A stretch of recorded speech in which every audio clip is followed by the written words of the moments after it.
आदिनाथ प्रभु तुमको नमन, मरुदेवी के हो तुम नंदन आदिनाथ भगवान। नाभिराय सुत तुमको वंदन आया जन्म कल्याण। मरुदेवी के हो तुम नंदन आदिनाथ भगवान।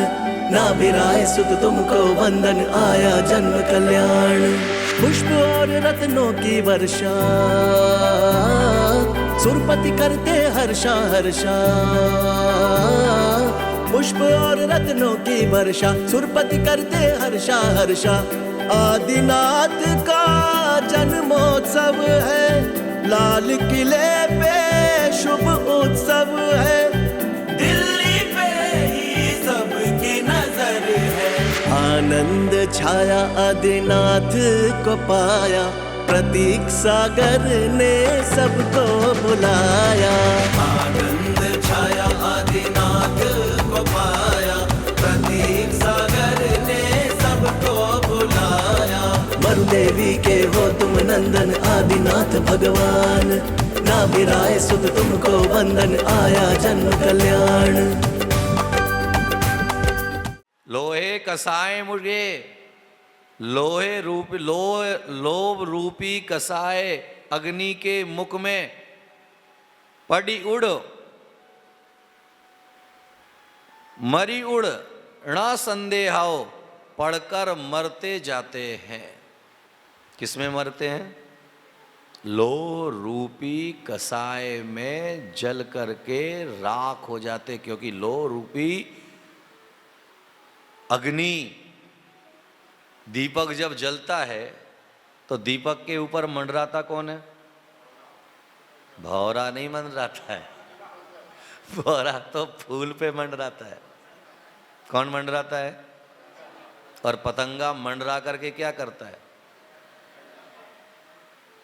स्वाहा, क्या हो जाता है? स्वाहा। वैसे ही जो बहिरात्मा जीव है वह लोभ के कारण संग्रह करता जाता है, करता जाता है, करता जाता है, करता जाता है, करता जाता है, लेकिन छोड़ता बिल्कुल नहीं है। उस लोभ के कारण से संग्रह करके, इसीलिए आपने कभी ख्याल किया हो कि कई बार जो है तिजोरी में सांप बैठा हुआ मिलता है, तो वह कौन है? ये वही जीव है जो धन की संग्रह की वृत्ति के कारण से मृत्यु को प्राप्त हुआ है, और उसकी आसक्ति इतनी गहरी थी कि जीते जी उसने धन को हाथ नहीं लगाने दिया, और मरने के बाद क्या बन के बैठ गया? अब भी नहीं लगाने दूंगा हाथ। ना वह खाता है, ना वह पीता है, ना खाता है, ना खिलाता है। खाएगा भी नहीं, बोलो, खिलाएगा भी नहीं। कई लोगों को देखना कंजूस वृत्ति के होते हैं। जो चीज अनुपयोगी है उसे छोड़ने में भी उन्हें कष्ट होता है। इसीलिए कई बार मंदिर की गुल्लक देखना आप, तो उस मंदिर की गुल्लक में जो बाजार में चलना बंद हो गए हैं वो भी मिल जाएंगे आपको।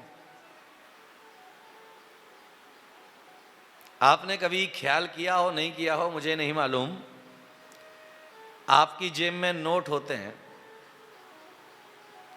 तो 1 रुपए के नोट को कभी आप देखना, उसके ऊपर जो है गवर्नर के साइन नहीं होते। 2 रुपए से गवर्नर के साइन प्रारंभ होते हैं। कभी ख्याल किया, नहीं किया? 1 रुपए पर गवर्नर के साइन नहीं होते हैं, क्योंकि सरकार भी उसे अनुपयोगी मान रही है।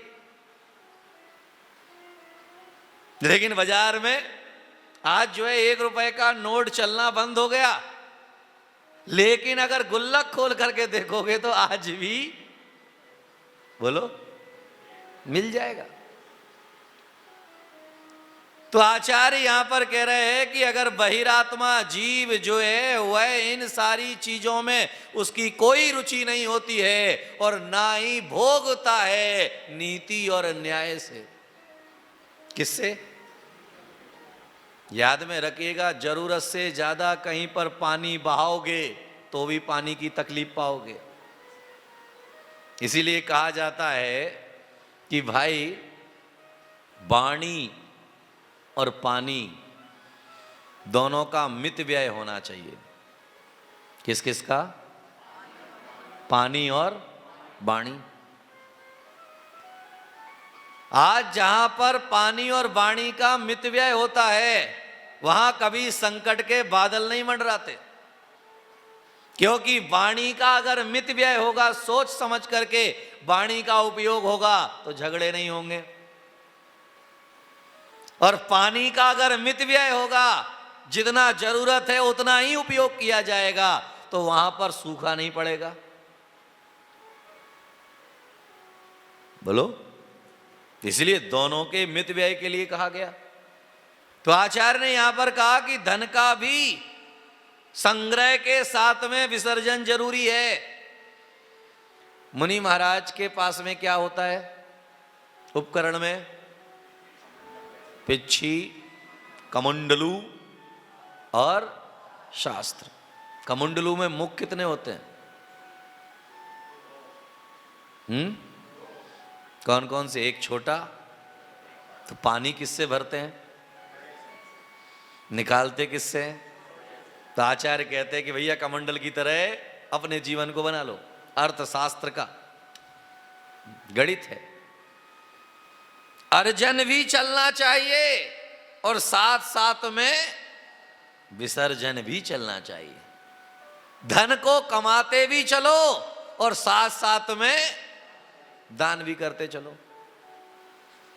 जब से कुएं से पानी निकलना बंद हुआ है,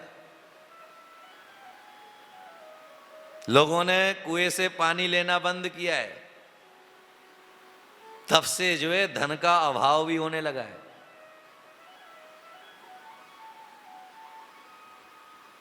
क्योंकि पहले हर घर में कुएं का पानी आता था, तो पूरा गांव उस पानी को पीता था। तो दिन भर पानी निकलता था, लेकिन वह जितना पानी का त्याग करता था कुआं, रात भर में सुबह उठ करके देखा जाए तो वह पानी फिर से लबालब भरा हुआ होता था। कल खाली हो गया था, आज क्या हो गया? बोलो, आज फिर भर गया। क्यों भर गया? क्योंकि उसने उतना छोड़ा है। इसीलिए ज्ञान देने से ज्ञान बढ़ता है, धन देने से धन बढ़ता है। वृक्षों पर नए पत्ते कब आते हैं? जब वह पुराने पत्तों को छोड़ देता है। जब तक वह पुराने पत्तों को नहीं छोड़ता है तब तक नए पत्ते भी नहीं आते। जब उसके ऊपर फल पक जाता है पेड़ के ऊपर, तो पेड़ क्या करता है? बोलो, तो तुम जब पक जाओ, तुम्हारा धन जब पक जाए, तो क्या करना चाहिए? हाँ, क्या करना चाहिए? उसे छोड़ देना चाहिए या पकड़ के रख लेना चाहिए? हाँ, नियम है 50 साड़ी से ज्यादा नहीं रखेंगे,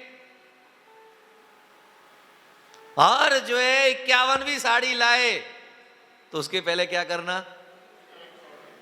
बोलो, छोड़ते हैं क्या? हाँ, दो। इसीलिए आचार्य लोभ की वृत्ति जो है आदमी की सबसे खतरनाक है। संग्रह वृत्ति जो है आदमी की सबसे ज्यादा खतरनाक है, क्योंकि इसीलिए जो है परिग्रह को पिशाच का है। क्या कहा है? और पिशाच जिसके पीछे लग जाए उसको छोड़ता। अगर जो है नवग्रह की शांति के लिए, नवग्रह महामंडल विधान है, किसके लिए? कौन कौन से 9 ग्रह? सोम, मंगल, बुध, गुरु, शनि, राहु, केतु, इनकी शांति के लिए क्या है? नवग्रह महामंडल विधान। लेकिन परिग्रह की शांति के लिए क्या है? कौन सा विधान है? कौन सा विधान है? भाई अष्टोत्तर पे लेकर के पूजा कर लेना उसकी। कौन सा विधान है उसके लिए? परिग्रह की शांति के लिए केवल एक ही विधान है। सदयुग में आदमी देता ही देता था, और कलयुग में आदमी लेता ही लेता है। तो आप लोग अभी सदयुग में जी रहे हो या कलयुग में? किस में जी रहे हो? और मुनि महाराज किस में जी रहे हैं? सदयुग में या कलयुग में? क्योंकि मुनि महाराज दिन प्रतिदिन देते ही देते हैं और तुम लेते ही लेते हो। कभी कभी जो है मौका पड़ जाए तो दे भी देते हो, लेकिन निरंतर नहीं देते। आचार्य कहते हैं निरंतर दो। आज जो है 1000 रुपए कमाया है, तो आज के आज कितना दो? कितना दो विनीत? उनने बोला 10%, तो तुमने भी कह दिया 10%। है लोग कहते हैं महाराज महंगाई बढ़ रही है, इसीलिए जो है दान करने में तकलीफ होती है, घर के खर्चे नहीं निकल रहे। अरे भाई महंगाई बढ़ रही है तो महंगाई के साथ में जितना तुम्हारे पास है उतने से दो।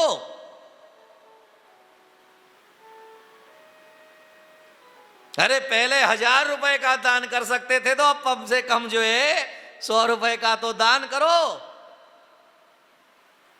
नहीं तो जो है तुम्हारी गति बिगड़ने में देर, क्योंकि पतंगा जो है आसक्त है दीपक के ऊपर, और जब वह दीपक के ऊपर आसक्त है तो इतना आसक्त है, इतना अंधा हो गया कि वह उसी के ऊपर जल करके स्वाह हो गया। किसके ऊपर? पतंगा आया है दीपक के पास जलने के लिए। आज पतंगा आया है दीपक के पास जलने के लिए आज। क्या मतलब इसका? प्रश्न है ये। पतंगा कौन है? दीपक कौन है? पतंगा आया है दीपक के पास जलने के लिए आज। हाँ जी। अच्छा तुम पतंगा हो, हम यहाँ दीपक है तुम्हें जला रहे हैं। जय हो माता, जय हो माता। कहां से कहां जोड़ा। हाँ जी।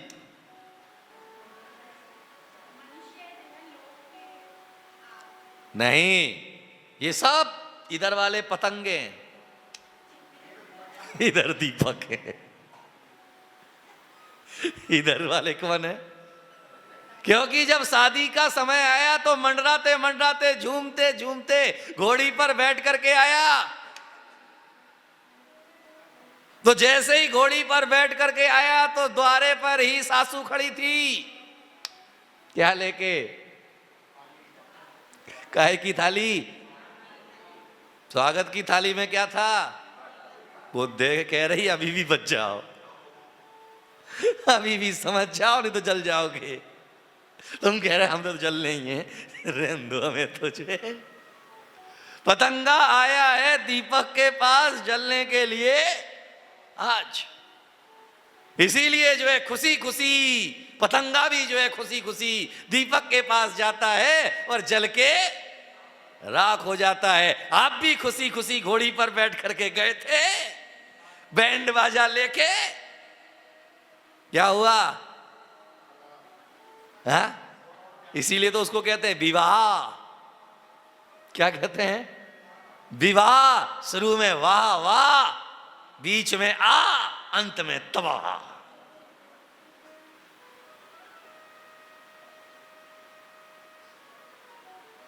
अब मत कहियो कि हम सब पतंग हैं, आप दीपक हो, क्योंकि यहां तो शांति का अनुभव है, यहां जलाने का कोई काम नहीं है, ना जलने का काम है न जलाने का काम है, यहां तो अंदर के आनंद को खोजने का काम है। काय का काम है? ना जलने का काम है न जलाने का काम है। काय का काम है? अंदर के आनंद को खोजने का काम है। अंदर का आनंद कहाँ है? बारिश का मौसम हो तो किसमें आनंद है? बारिश का मौसम हो तो किसमें आनंद है? बोलो, पकौड़ी में। हाँ, और गर्मी हो तो किसमें आनंद है? एसी में आनंद, कुल्फी में आनंद है। और जो है सर्दी हो तो ये देखो ड्राई फ्रूट में आनंद है, चाय में आनंद है।